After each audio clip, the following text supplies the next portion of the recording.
Di tengah gempuran tuduhan keji yang dilontarkan kepadanya, Yai Mim tetap menunjukkan ketegaran. Namun, di balik wibawa dan ketegarannya itu, tersimpan sisi rapuh yang muncul ketika Yai Mim mengingat anak-anak dan mantan istri sekaligus ibu dari anak-anaknya yang ikut kena imbas atas perseteruannya dengan Nurul Sahara.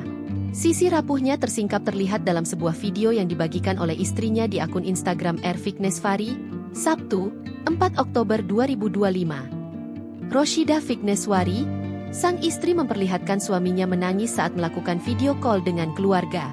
Di balik ketegaran Yai Mim menghadapi fitnah keji bertubi-tubi, terdapat jiwa yang rapuh jika mengingat anak-anak, istri, dan ibu dari anak-anaknya, tulis Roshida Fikneswari.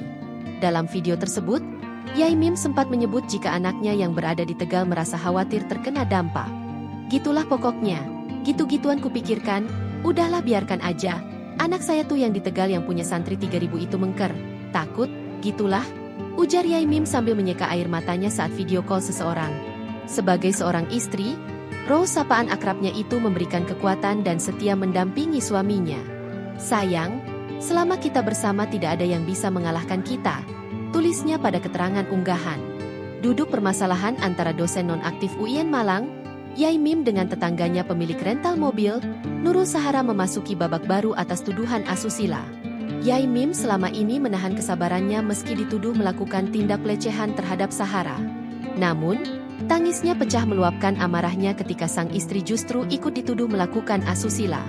Tokoh yang dikenal aktif dalam urusan sosial dan keagamaan itu tampak menangis saat menceritakan kejadian yang menimpa keluarganya. Dengan suara bergetar, Yai Mim mengaku tidak bisa menerima perlakuan yang diduga dilakukan oleh pihak terkait terhadap istrinya. Ia juga mengungkapkan bahwa Sofyan, suami Sahara lah yang pernah diduga menyentuh istrinya. Menurut pengakuannya, dugaan tindakan tak pantas itu bahkan sempat terjadi di tengah keramaian dan terekam dalam video. Pernyataan emosional Yai Mim berlanjut dengan pengakuan bahwa ia dan keluarganya mengalami dampak fisik dan psikologis akibat peristiwa tersebut.